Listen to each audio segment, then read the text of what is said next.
The house is quiet now. That's the first thing you should know. Not empty, routine, and quiet. There's a difference. And at 73, I've earned the right to tell you what it is. Empty is when no one's there. Quiet is when no one calls. My phone sits on the kitchen counter face up, the way I always leave it. It hasn't rung in 11 days. Not Damon, not Lacey. 11 days. And the only sound in this house is the refrigerator humming and the clock above the stove. The one Robert hung crooked in 1987, and I never had the heart to straighten, because some things you leave crooked on purpose. They remind you somebody was here who mattered more than plumb lines. I want to tell you what happened, but I'm going to tell you the way I'd tell a former student who asked me a question in the hallway. Start with the answer, then walk back through the work. So here's the answer. My son handed me a piece of paper at my own dinner table and told me what I owed him. And I handed him a shoebox. That's the whole story, if you want it in one breath. But nothing worth telling fits in one breath, so let me back up. Let me take you to the morning it started. Because it didn't start with the paper. It started 3 days before, with a phone call I almost didn't answer. It was a Tuesday in March, and I was doing the thing I do most Tuesdays, which is nothing anyone would call exciting. I was at my kitchen table with a cup of coffee going cold beside a crossword. I wasn't really doing, just holding the pen over it. The way you hold a hand you don't need to hold anymore, but don't want to let go of either. The phone rang. Lacey's name came up. Mom. That's how she always starts. Just my name, like she's confirming I still answer to it. Damon and I want to come for dinner Friday. Talk about some things. What things? Just things. Family things. A pause, the kind where I could hear her deciding how much to tell me. Don't make a big production. Just dinner. I should tell you something about my daughter's voice. Lacey has her father's flatness when she's nervous. Robert used to go calm right before he told me bad news, like the weather clearing before a front you can't see yet. I heard that flatness in her. I noted it the way I used to note a child sliding down in his seat before I'd even called on him. You learn the tells. 31 years in a classroom, you learn every tell there is. Friday's fine, I said. I'll make the pot roast. You don't have to go to any trouble. It's not trouble. It's Tuesday, and I have nothing else to do with my Friday. She laughed a little, the real kind, and for a second she sounded like she did at 9 years old, sitting on my counter while I rolled out biscuit dough, asking me why grown-ups got tired so easy. I miss that girl sometimes. I want to say that plainly, because what comes later isn't a story about not loving my children. It's a story about loving them with my eyes open instead of closed. I hung up and sat with my coffee, fully cold now, and I felt something settle in my chest that I recognized but didn't have a name for yet. Call it a draft under a door. You feel it before you see where it's coming from. I want to be honest with you here, because honesty is the only currency I have left that nobody can spend without my permission. I knew, even then, sitting at that table, that something was coming that I wasn't going to like. I didn't know what, but I knew the shape of it, the way you know a storm is 2 counties over by how the light changes. And here is the thing I haven't told you yet, the thing I'm not going to tell you yet either, because some things need to be earned before they're given. I had something in my closet, had it for years, a shoebox, naturalizer, size 8.5, the box long outliving the shoes, sitting on the shelf above my winter coats, since before either of my children had children of their own. I knew what was in it. They didn't. That gap between what I knew and what they didn't is where this whole story lives. Hold on to that. We're going to spend some time in it. Let me tell you about my children the way you'd want to know 2 people before I tell you what they did. Because nobody in this story is a villain in a cape. That's not how families work. Families don't break in one scene. They erode, the way water takes a riverbank, little at a time, until one day you're standing on ground that isn't there anymore. Damon is 46. He runs a regional logistics company out of Charlotte, the kind of job where he talks about optimizing throughput at family dinners and means it sincerely, not as a joke. He has his father's jaw and absolutely none of his father's patience. Robert could fix a carburetor for 4 hours without raising his voice. Damon once threw a remote control across a room because the cable went out during a playoff game. He was 38 years old when he did that. I'm not telling you that to make you dislike him. I'm telling you because it's true, and because somewhere in that boy is a man who, when he was 9, gave me his entire allowance, $4.30, to help pay for new tires after I told him, foolishly, in front of him, that money was tight that month. I never spent that money. It's in the shoebox, too. We'll get there. Lacey is 43, married to a decent, quiet man named Theo, who sells industrial HVAC equipment and says about 11 words at every family gathering, all of them kind. She has 2 children, Maddie, 16, and Cole, 12, and a part-time job doing the books for a dental practice that she's good at and never talks about, because Damon talks louder, and she learned a long time ago that the louder voice gets the room. Lacey is not cruel. I want to say that now, early, so you carry it with you. Lacey is something harder to forgive in some ways, which is tired, bone-tired, the way you get when you're sandwiched between teenagers and a mother and a husband schedule, and your own face in the mirror looking less and less like the girl who used to sit on my counter. She agreed to what happened at that dinner table, not because she wanted to hurt me. She agreed because she didn't have the energy left to say no to her brother. I want you to remember that too. It matters later. My husband Robert died 9 years ago this past November. Heart, sudden, in the garage, wrench still in his hand, a 1973 Ford pickup he was restoring on the lift and never finished. I sold the truck 2 years after. I couldn't look at it anymore, half-finished. The way some things stay half-finished forever, once the person who was going to finish them is gone. After he died, my children did what children do. They worried. They called more, for a while. Damon flew in for 6 straight months of holidays, made sure I had a security system, a list of doctors, a laminated card with emergency contacts taped inside my kitchen cabinet, which is still there, curling at the corners now. Lacey took me to lunch every other Sunday for almost 2 years. And then, the way these things do, the calls spaced out. The Sundays became monthly, then occasional, then we should really do that again sometime. I don't say this with bitterness.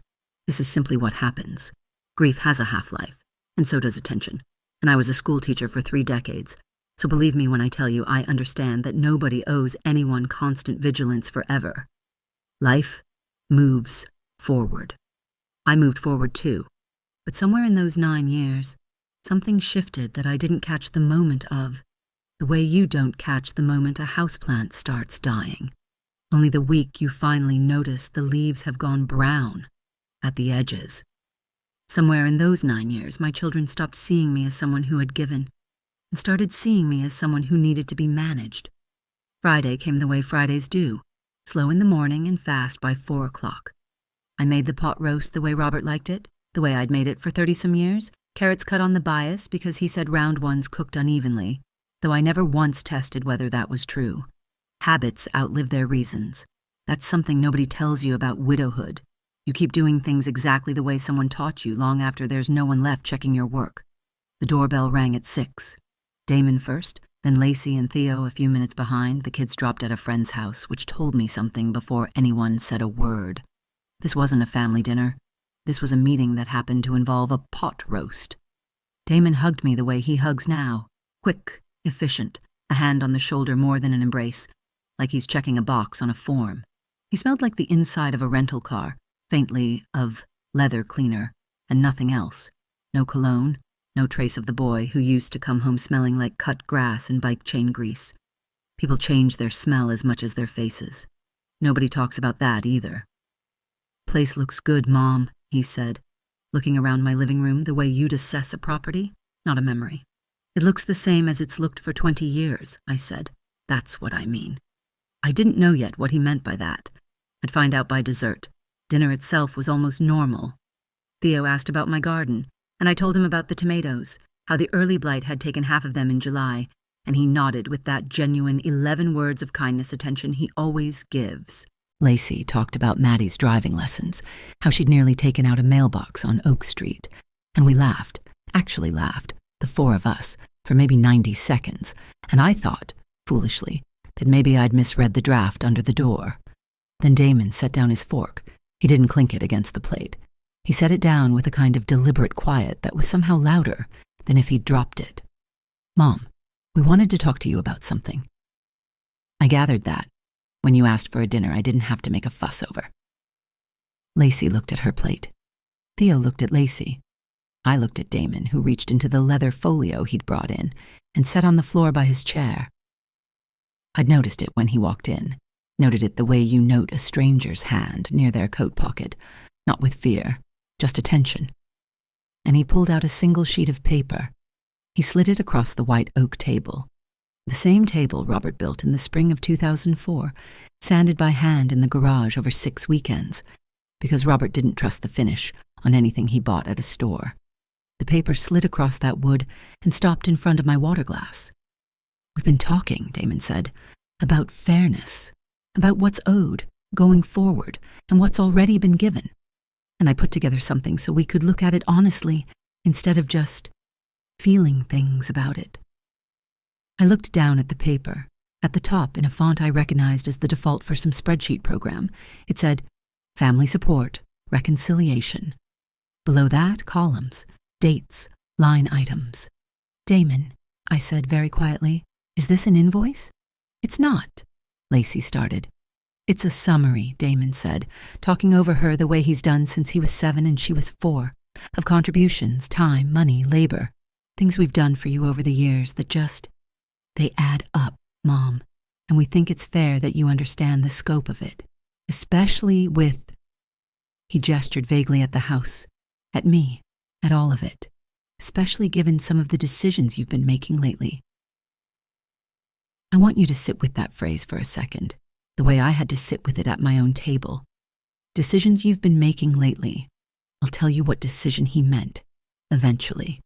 But notice, please, that he didn't say it outright. He let it hang there, the accusation without the accusing, which is its own kind of cowardice, dressed up as tact.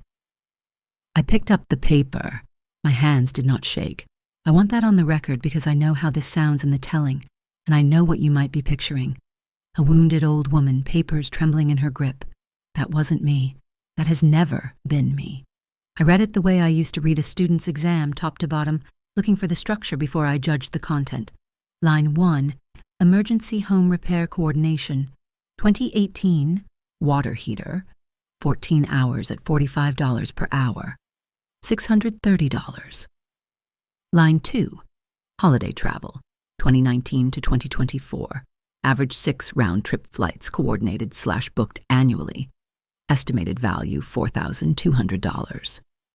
Line 3, grocery delivery setup and monthly oversight, 2021 to present, 3 hours per month, $1,620 to date. It went on, 11 lines. At the bottom, underlined twice. A total, $41,200. I set the paper down. I did not set it down hard. I set it down the way you set down something you've decided isn't worth gripping anymore. "That's a lot of arithmetic for a Friday," I said.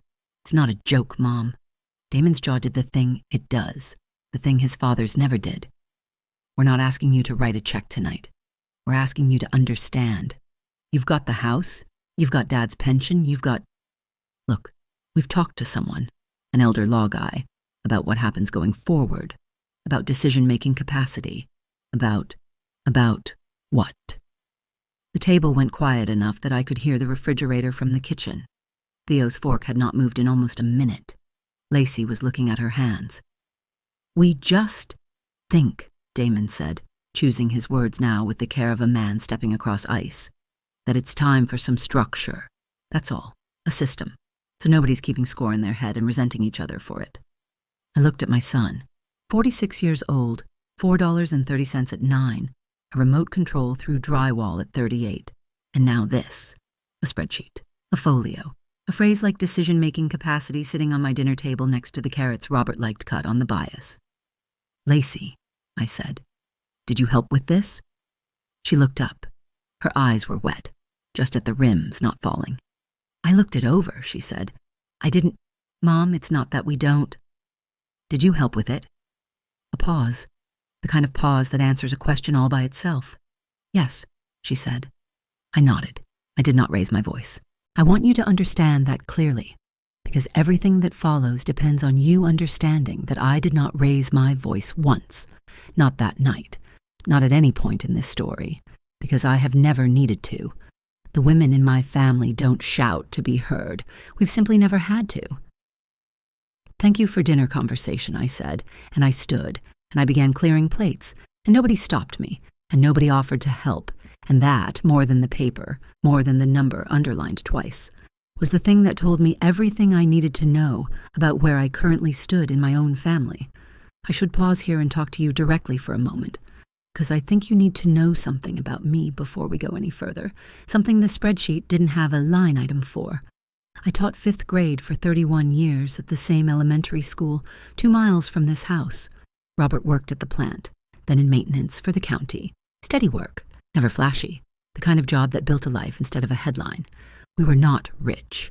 I want to be very clear about that, because what comes later might make you think otherwise, and I don't want you thinking I'm someone who had it easy and is now playing at hardship for sympathy. We clipped coupons. We drove cars until they had more rust than paint. We did not take vacations that involved airplanes until I was 41 years old. But here is something my mother taught me, and her mother taught her.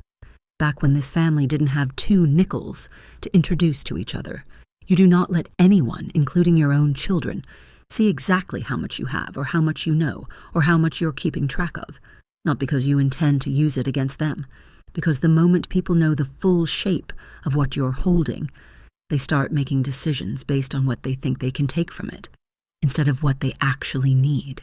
I am not a woman who keeps secrets out of cruelty. I am a woman who keeps a ledger, the way my mother kept a ledger, the way her mother did before her, because women in my family have always known something the men in this story have had the luxury of never needing to learn, that love, unaccounted for, gets spent by other people. And someone has to keep the books, or there's nothing left when you actually need it.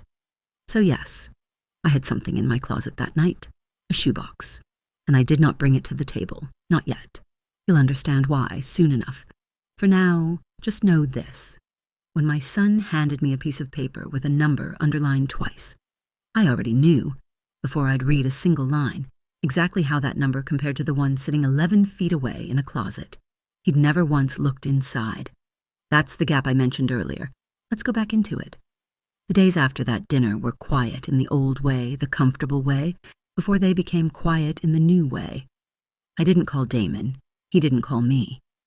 Lacey texted twice, once to ask if I'd gotten home from the dinner. Okay, as though I hadn't hosted it in my own kitchen.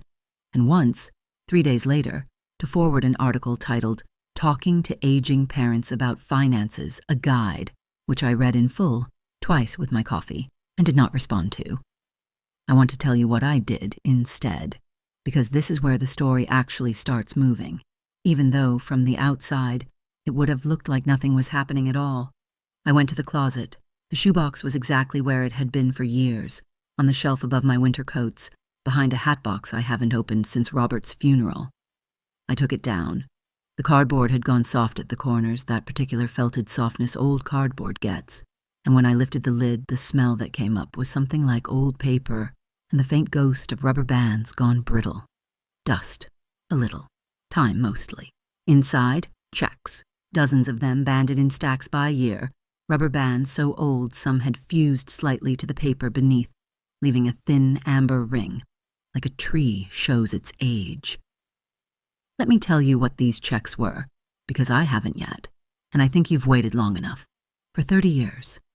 30 years, starting the September Damon left for community college in 1998, all the way through Lacey's last tuition payment for Maddie's orthodontics 11 years ago, because somewhere along the way, helping Mom had quietly become Mom Helps Us, and I let it become that. On purpose, my children had written me checks. Rent, when they lived with me between jobs or after a divorce that didn't happen but almost did with Lacey once. Back in 2009, 6 months, I never told either of them I knew the full story of. Tuition contributions when I'd insisted I didn't need them to pay me back for community college, and they'd insisted right back, the stubbornness of that family trait passing down clean as a nose or a chin. Loan repayment, written in Damon's blocky handwriting on a check for $800 in 2011, after I'd helped him with a deposit on his first apartment in Charlotte. Babysitting money from Lacey, $200 a month for almost a year in 2015 because she'd insisted I take something for watching Maddie 3 afternoons a week, and I'd insisted right back that I didn't need it. And she'd written the checks anyway and mailed them anyway, the same stubbornness, the same chin. I took every single one of those checks, and I never cashed a single one. Not one in 30 years. I deposited nothing. I told them each time in the moment a version of the truth that wasn't quite the whole truth. I'll get to the bank. Things are tight this month. I'll hold on to it. Don't worry about it, sweetheart. I'm not worried about it. And they believed me. Because why wouldn't they?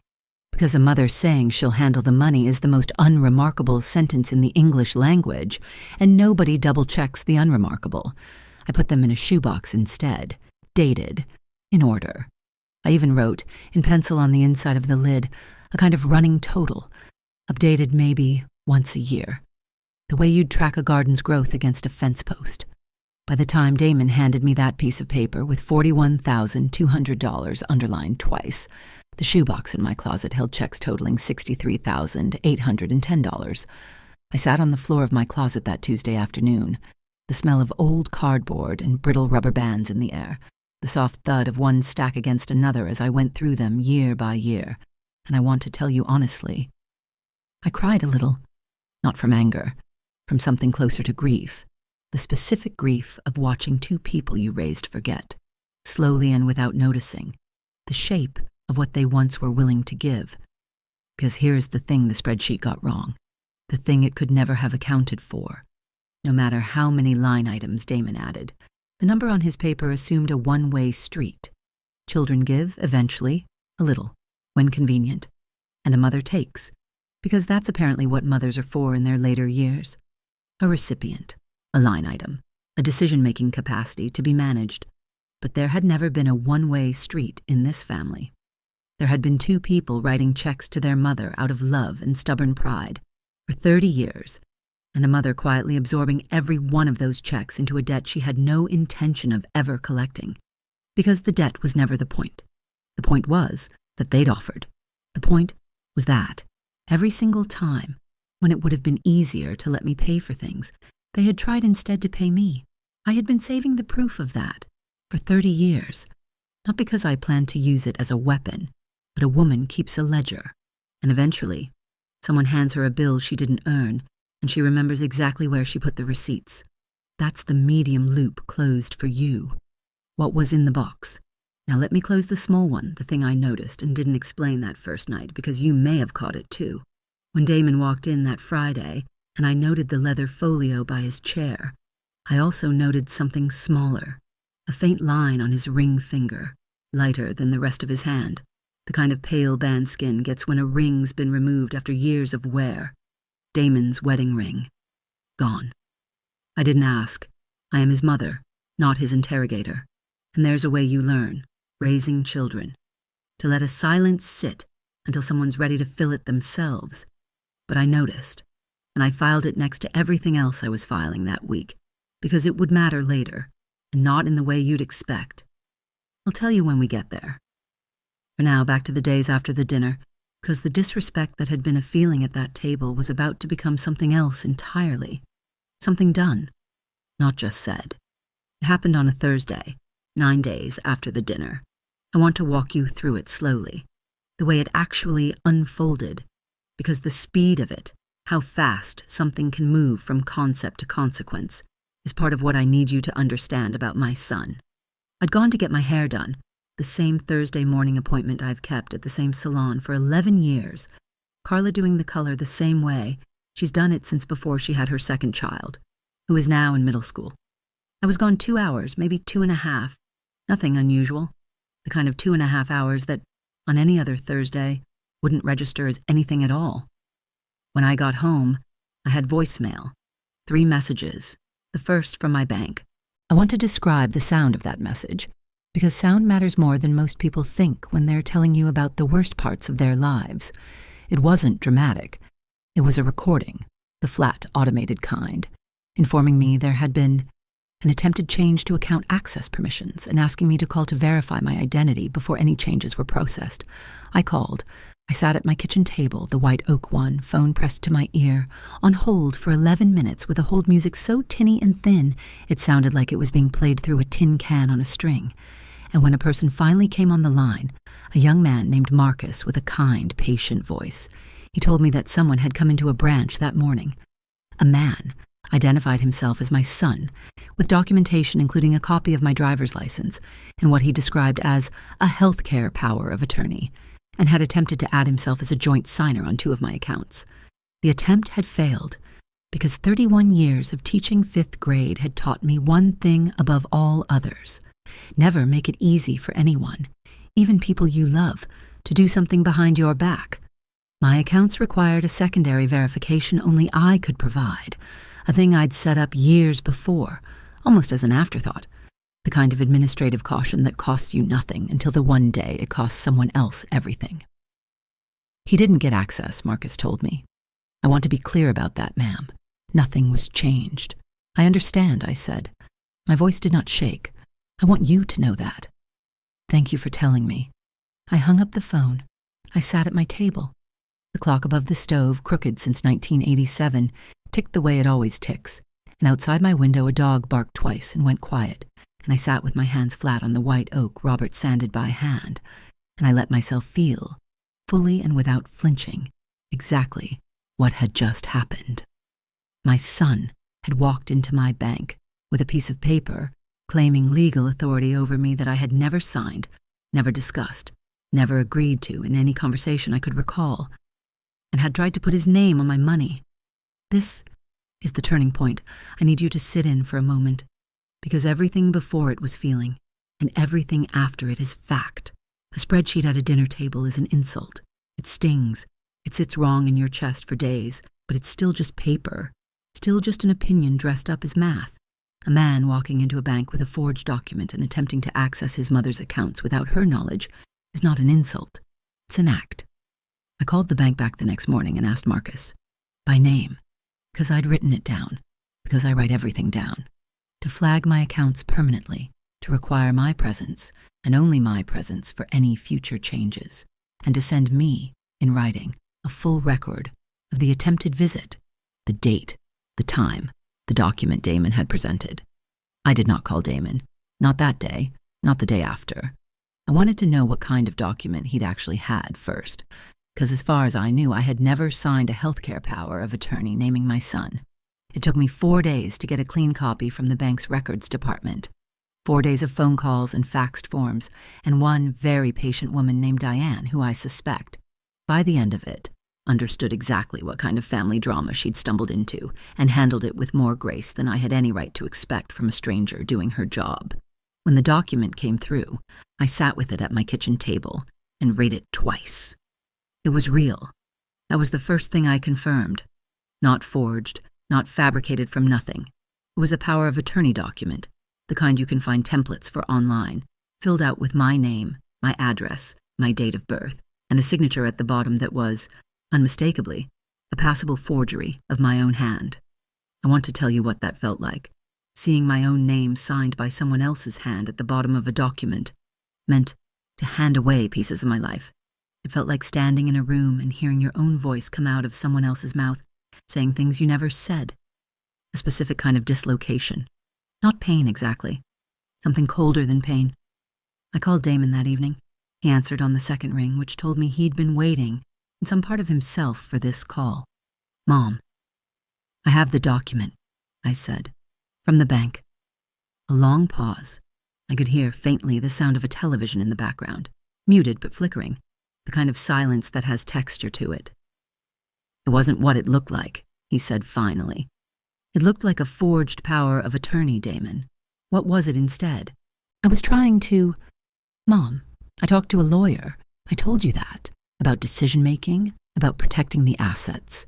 And he said sometimes families do this proactively, before there's a crisis, so nobody's scrambling later. And I thought if I had it ready, in place, before something actually happened, it would save everybody a headache.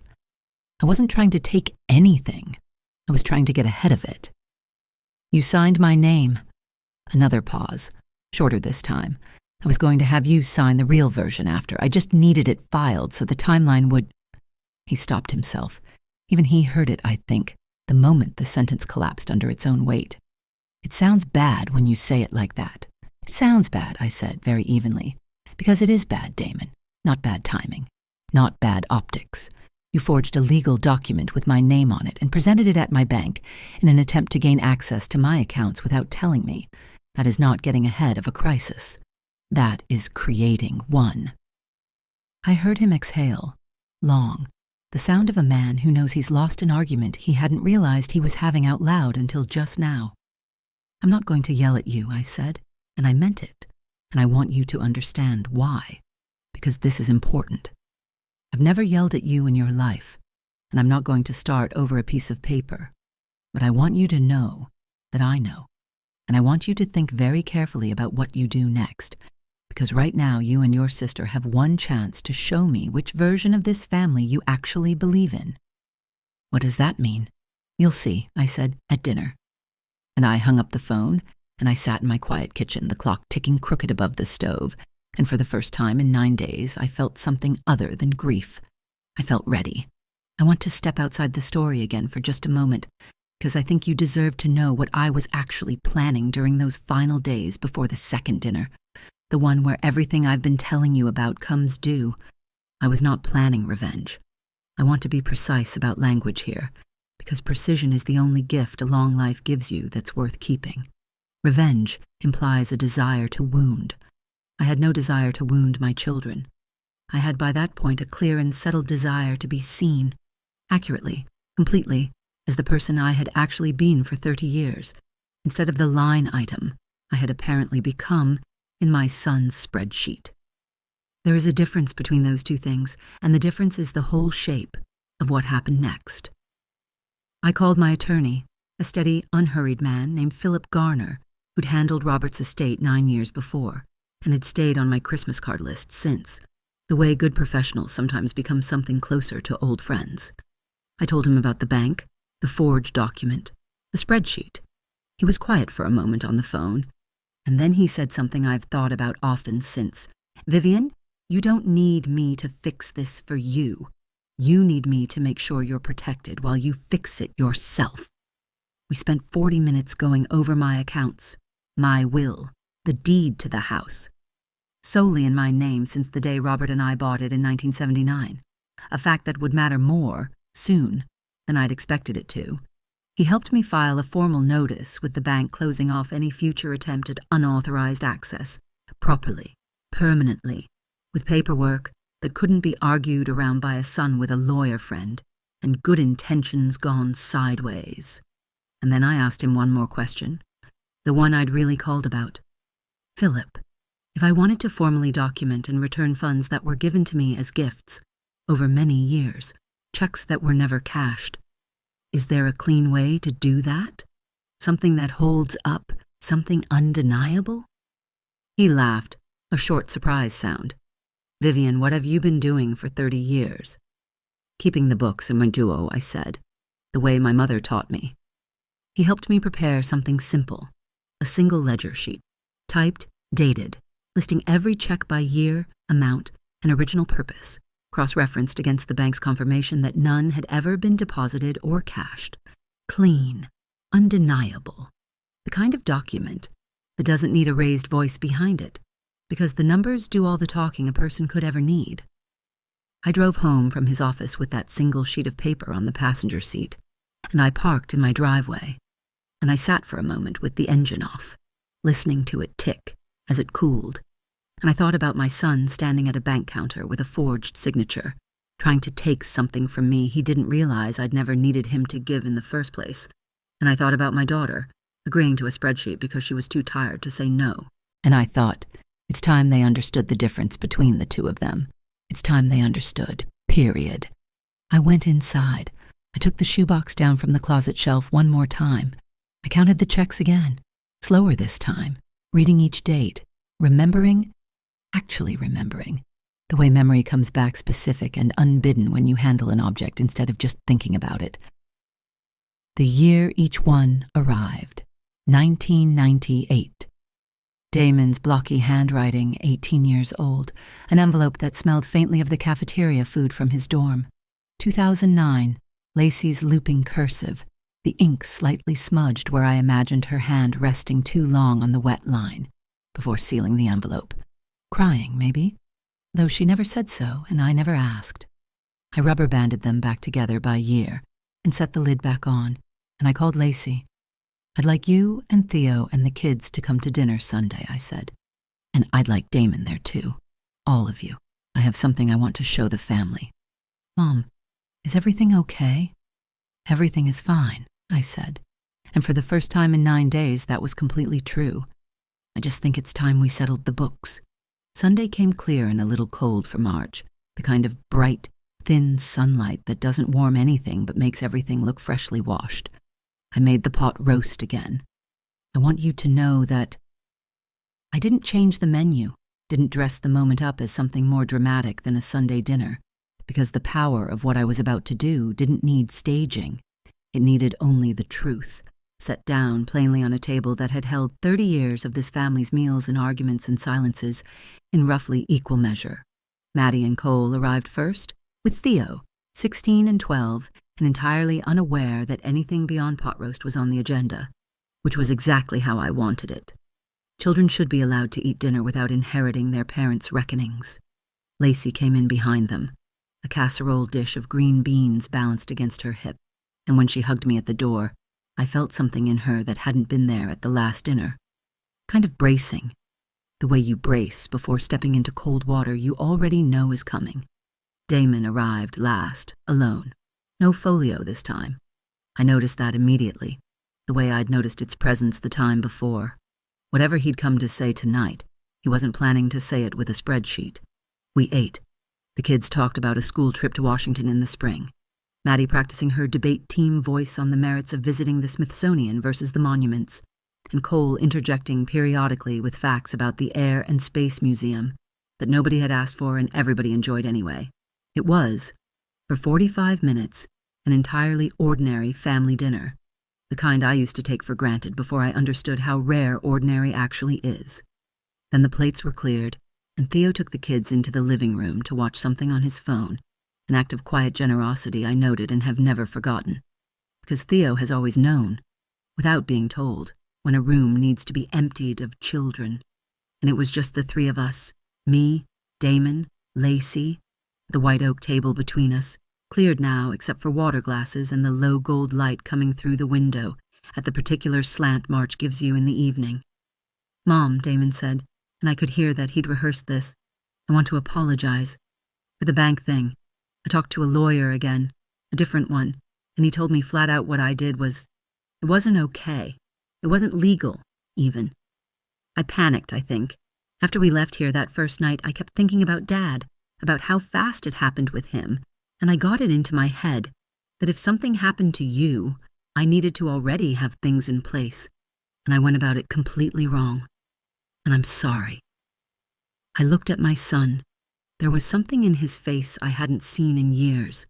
Not the efficient hug, not the jaw set for an argument, but something closer to the boy who'd handed me $4.30 without being asked. I want you to have that moment too, because he is not a villain in this story. Not really. He's a man who loved his father, watched him die without warning in a garage with a wrench still in his hand, and let that fear curdle into something he mistook for responsibility. "I believe that you're sorry," I said. "I do. But Damon, sorry doesn't undo a forged signature. Sorry is a feeling. What you did was an act. We're going to need to talk about acts, not feelings, before we're finished tonight." "Okay," he said, quieter now. "And the invoice," I said, turning to Lacey, who hadn't spoken yet. "I want to talk about that too." Lacey's hands were folded on the table, and I watched her unfold them, slowly, like she was deciding whether to use them to defend herself or just to hold still. "I shouldn't have agreed to it," she said. "I knew when Damon showed it to me it felt wrong. But I was tired, Mom. I'm so tired, between the kids and work, and I just didn't have the fight left in me to tell him no. It was easier to go along." "I know," I said, and I meant it gently because I did understand. more than she realized. But Lacey, easier isn't the same as right. You're going to have to learn that distinction better than you have, or you'll spend your whole life agreeing to things you don't believe, just because saying no costs more energy than you have that day. She nodded, eyes wet again, the same as the last dinner, except this time a tear actually fell and she didn't wipe it away, which told me something true was finally happening in that chair. I stood up. I want to show you both something, I said. I walked to the hall closet, where I had set it earlier that afternoon, behind the coats, ready. I came back into the dining room carrying the shoebox. I set it down on the white oak table, in the exact spot where, 9 days before, Damon had slid me a piece of paper with a number underlined twice. Neither of them said anything. I watched Damon's eyes go to the box, then to me, then back to the box. The particular stillness of a person recognizing an object without yet understanding why it matters. I lifted the lid. I want to slow down here, because this is the moment, and I think a moment like this deserves to be walked through rather than rushed. The checks were exactly as I'd left them, banded by year, slightly yellowed at the edges, the smell of old paper rising faintly into the room the moment the lid came off. That particular smell, dust and rubber and time, the smell of a closet that's held something carefully, for longer than anyone remembered to ask about it. Damon reached for the nearest stack before I'd said a word. I let him. He needed to see it with his hands, not just his eyes, the way you sometimes need to touch something to believe it's real. He pulled the rubber band loose. It gave with a small dry snap, and looked at the top check. I watched his face change in stages. First confusion, the simple kind. A man trying to place a piece of paper he half recognized. Then recognition, sudden, his own handwriting from 1998 staring back at him, 18 years old. The ink slightly faded, but unmistakably his. Then something closer to disbelief, his thumb running once across the surface as if expecting the ink to smudge, to prove it wasn't real. "This is," he started and stopped. "That's the rent check you wrote me this September you moved out for community college," I said. $300 a month, you insisted, even though you were living at home and barely working 12 hours a week at the hardware store. You said you didn't want to be a freeloader. Your words, you were 18. He set it down like it had gone warm in his hand. Lacey had pulled a different stack now. Her own handwriting, the looping cursive I'd recognized from years ago, and her face did the same thing her brothers had. Confusion sliding into recognition, sliding into something with no clean name. "Mom," she said very quietly, "these are dated. These are all dated. Everyone," I said. 30 years of them. Rent, tuition help, when you both insisted on paying me back for community college even though I told you I didn't need it. The deposit money Damon sent for his first apartment after I helped him with the down payment. The babysitting money you mailed me, Lacey. In 2015, $200 a month for almost a year, because you wouldn't let me watch Maddie for free even though I told you 100 times I didn't want to be paid. I let that sit a moment before I said the next part, because the next part was the whole reason I'd kept the box in the first place. I never cashed a single one. The room went very still. Even the kids' show, faint from the living room, seemed to fade under the particular silence that fell across that table. "What?" Damon's voice had gone thin. "I never cashed them," I said again, plainly. No theater in it, because the truth doesn't need theater, only space to land. Every check either of you ever wrote me, for 30 years, is in that box. I told you I'd deposit them. I told you not to worry about it. And every single time I put it in here instead because I never needed your money, and I never intended to take it. But I also wasn't going to insult either of you by refusing it outright and making you feel like your offer didn't matter. So I let you offer, and I kept the proof instead of the money. Lacey had both hands pressed flat against the table now, the way you brace yourself against something moving beneath you. "Why?" she said. "Why would you do that? Why wouldn't you just tell us?" "Because the offering mattered, so don't you understand that? It was never about the money. It was about the fact that, for 30 years, every time either of you had a little to spare, your first instinct was to try to give it to your mother. That's not nothing, Lacey. That's not a line item. That's the entire inheritance I actually wanted, and I have spent 30 years keeping it safe in a shoebox, because it was never going to mean as much to me deposited in a checking account as it meant to me sitting in a closet, proof of who you both actually are underneath everything else. I turned to Damon. You handed me a piece of paper 9 days ago telling me what I owed you. $41,200 underlined twice. I want you to know that I added up what's in this box before tonight. I paused, not for effect, but because even I needed the breath. $63,810. That's what the two of you tried to give me over 30 years that I quietly gave back by never spending it. Nobody spoke. The clock above the stove ticked, crooked, the way it has since 1987. So before either of you ever calculates again what you think you're owed, I said, I'd ask you to sit with the fact that the debt in this family has never run the direction you assumed it did. Damon sat with the check, from 1998 still between his fingers, and I watched something happen to his face that I had not seen since he was a boy. Not the jaw, not the efficient hug, but an old, unguarded thing, like a door blown open by a wind nobody had braced for. You kept all of it, he said. Not a question, just the fact, landing. I kept all of it, for 30 years. He looked up at me. You let us think. Mom, I've spent actual money, actual hours with a lawyer, building a case for why you needed to be managed, and the whole time you had this. Yes. Why didn't you ever just tell us? Any of it, at any point. You could have ended this in 5 minutes if you'd shown us this box the day I walked in with that spreadsheet. I considered that question honestly, because it deserved an honest answer, not a clever one.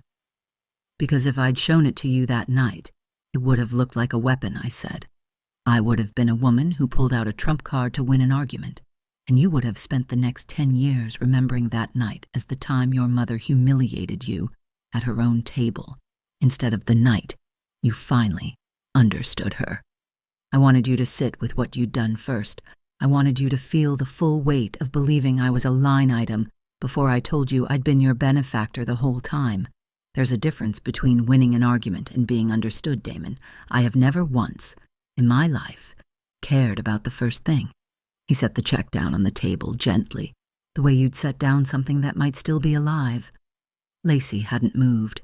She was still holding her own stack, the rubber band loose in her other hand, and when she finally spoke, her voice had gone somewhere I hadn't heard it go since she was a teenager, raw at the edges, unrehearsed. I wrote you a check the month after my miscarriage, she said. 2009, before Maddie. You probably don't even remember which one that was. I did remember. I remember every one of them. But I let her have the moment of telling me, because some things a person needs to say out loud even when the listener already knows. $200, I said quietly. For the time you and Theo stayed with me that month.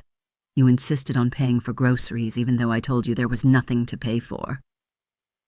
Her eyes went wide, just slightly, the particular look of someone realizing they have been remembered more carefully than they remembered themselves. You never said anything, she said. Not once, in 17 years. What would I have said?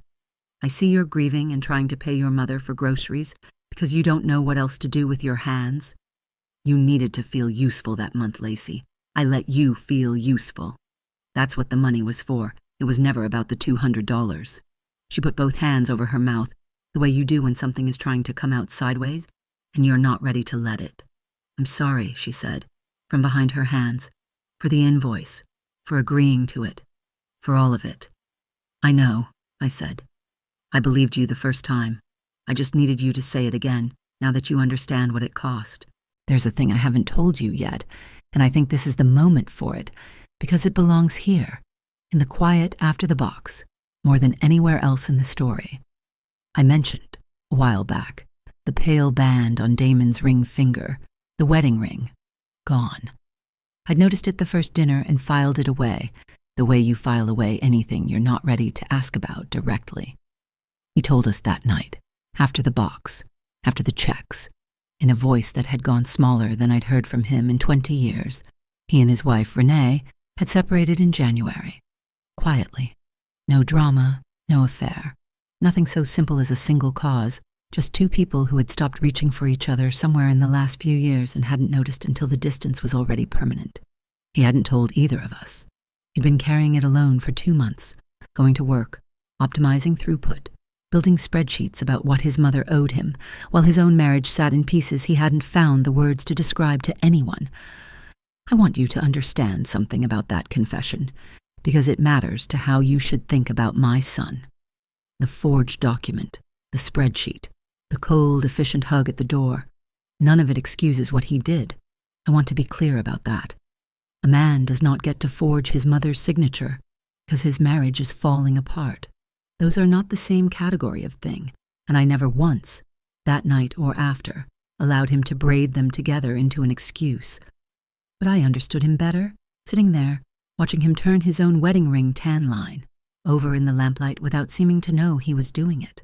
A man who is losing the architecture of his own home sometimes goes looking for control anywhere he can find it. A bank account, a spreadsheet, a piece of paper with a number underlined twice, because numbers, unlike marriages, can be made to balance if you're patient and ruthless enough with them. He wasn't trying to take my money. Not really. He was trying to prove that something, somewhere in his life, could still be made to add up correctly. That doesn't undo what he did, but it changes how a mother sits across from her son afterward. I held both things at once that night, the fact and the forgiveness, the way you hold a hot dish with 2 good towels, careful not to let either one slip. You should have told us, I said to him gently, the gentlest thing I'd said all evening. Not the bank, us, your sister, me. Any of it would have been better than a spreadsheet. He nodded, and for the first time since he was a boy, he didn't try to make his face do anything other than what it was actually doing. I let the silence hold a while after that. Some rooms need it. The clock ticked. Somewhere down the hall, faintly, Cole laughed at something on Theo's phone. A clean, unbothered 12-year-old sound, entirely separate from the weight sitting at our table. And I remember being grateful for it. Proof that whatever was breaking and mending in that room the next generation down was still innocent of needing to know. What happens now? Lacey asked finally. Now, I said, you take your checks home, both of you. I don't want them anymore. I never wanted the money. I told you that already, but I also don't need to be the one holding the proof for the rest of my life. That was never the point of keeping it. The point was making sure that someday, if it ever came to this, you'd both know exactly what kind of people you've actually been to me, underneath whatever you'd let yourselves believe on a bad week. Damon looked down at the box, the open lid, the years stacked inside it like rings in a tree trunk. What do we do with them? They're not even good for anything. They're 30 years expired. You don't do anything with them, I said. You keep them. Somewhere you'll see them occasionally, not to cash, not to frame, just to have, so that the next time you're tempted to add up what you think you're owed, you remember there's a column on the other side of that page too, and it's been full this entire time. He nodded slowly and reached out and closed the lid himself, careful, the way you'd close a book you intend to come back to. I'm going to fix the bank thing, he said, officially, in writing. I already started the paperwork to void it, this week before tonight. I should have told you that first, instead of apologizing first. I think I wanted the apology to count for something on its own, and it doesn't, does it? Not without the paperwork behind it. No, I agreed. It doesn't, but it's a start, and I'll take a start over nothing. I want you to notice something here, because it's easy to miss in a moment that feels like an ending. I did not ask Damon to grovel. I did not extract a performance of shame from him to satisfy something in me that needed to watch him suffer. That was never what this was about, and if you've been waiting for that, the cruder version of this story, I'm sorry to disappoint you, but it isn't coming, because that was never going to be me. I have spent my whole life believing that being right is its own complete reward, and that a woman who needs her children to suffer publicly for her satisfaction has confused justice with appetite. I wanted to be understood. I have never needed to be avenged. They left a little after 9. Maddie hugged me longer than usual at the door, the particular instinctive hug of a teenager who has sensed something serious happened in the next room without knowing what. And Cole asked, entirely without irony, if there was more pot roast for sandwiches tomorrow, and I told him yes, there was. And that small, ordinary exchange did more to settle my chest than anything that had happened at the table. Theo shook my hand at the door, an odd formal gesture from a man who's been family for 14 years, and said, in his usual economy of words, "Thank you for tonight, Vivian. I think we needed it more than we knew." 11 words. I counted, out of habit. It was enough. Damon hugged me last, and it was different this time. Not the quick, efficient thing from before, hand on the shoulder like a box being checked, but something with actual weight in it, his chin resting briefly against the top of my head, the way it used to when he got tall enough to do that and discovered he liked it. He smelled, faintly, under the rental car leather, like something I almost recognized. Cut grass, maybe. Or just memory, doing what memory does when you're standing close enough to someone to let it. "I love you, Mom," he said, against my hair. I'm sorry it took a shoebox. "Most important things take longer to say than they should," I told him. "Don't let it take another 30 years. I told you at the start of this that the house has been quiet for 11 days. I want to close that loop now because I think you've earned the rest of it, and because the ending of this story isn't quite what you might expect from everything that came before. The 11 days of silence didn't happen because the dinner went badly. It happened because after the checks, after the closed lid, after the hugs at the door, I asked both of my children for something I had never asked for in 73 years of being a daughter, a wife, and a mother.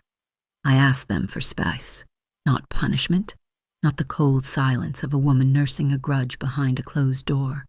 I told them, plainly, the same evening, once the shoebox was back in Damon's hands and Lacey's car was idling in the driveway. I love you both. I forgive the parts of this that are forgivable, and I understand the parts that aren't excuses, but are at least explanations. But I am going to need some weeks where nobody calls me to manage me, or audit me, or settle a score with me, real or imagined. I'm going to need to simply be your mother again, quietly, in my own house, without anyone keeping a ledger on me while I catch my breath. They agreed, both of them, and so the phone has been quiet, exactly the way I asked it to be, and every single day of that quiet has been, in its own way, a kind of gift, because for the first time in 9 years, the silence in this house isn't the silence of being forgotten. It's the silence of being trusted to ask for what I needed and getting it. I want to talk to you directly now, the way I would if you were sitting across this same white oak table. Coffee, between us, because I think that's the only honest way to close something like this. You did not come to this story for a lecture, and I am not going to give you one. I spent 31 years standing in front of 5th graders, and the one thing I learned above every other thing is that nobody changes because you told them the moral of the story. They change because they recognize something in it that was already sitting, half-formed, in their own chest. So I'm not going to tell you what to feel about Damon, or about Lacey, or about me. I'm going to tell you what I'd actually want you to do this week while it's still fresh, because a story like this is only worth the telling if it moves somewhere past your ears. Go find your paperwork. I mean that literally. Whatever accounts you have, checking, savings, the deed to whatever roof is over your head, the will, if you've written one. Go look at whose name is actually on it, not whose name you assume is on it, whose name is actually there, today, in ink, on file. Most people go years, decades sometimes, without ever checking, because checking feels like an accusation against the people you love, and nobody wants to be the parent or the spouse who seems to be keeping score. But here is what 30 years in a shoebox taught me, and it's the only thing I really want you to leave with tonight. Keeping the receipts was never about distrust. It was about making sure that when the moment came, and it always comes, in some form for every family, I would know, for certain, which way the debt actually ran. Not what anyone assumed, not what anyone felt entitled to claim across a dinner table on a Friday in March. What was actually provably, undeniably true. You don't need a shoebox in your closet to do this. You need an afternoon and a folder and the willingness to look. Check the deed. Check the power of attorney, if one exists, and make certain you know who signed it and when. Check the beneficiary on the life insurance you bought in 1994 and haven't looked at since. These are not romantic tasks. Nobody puts them in a love song, But I promise you, the women who came before us, the ones who ran households on grocery money and kept the family solvent through silence and good arithmetic, they understood something we've started to forget, which is that love and paperwork were never opposites. The paperwork is just love, written down carefully enough to survive an argument. Keep the receipts, by all means. Everyone should. But know, always, before anyone hands you a number underlined twice, which direction that number actually runs, because the people who love you the most, and the people who'd like to manage you the most, can, for a little while, look remarkably similar across a dinner table, and the only thing that tells them apart, in the end, is what you can prove. It's been 11 days. Tomorrow, I think I'll call Lacey. Not to settle anything else. There's nothing left to settle. The books are closed. The box is back in someone else's closet now instead of mine. But just to ask about Maddie's driving and whether the mailbox on Oak Street survived another week. The clock above the stove is still crooked. I'm still not going to fix it. Some things, you leave exactly the way the people who built them left them. Not because you can't make them straight, but because straight was never really the point.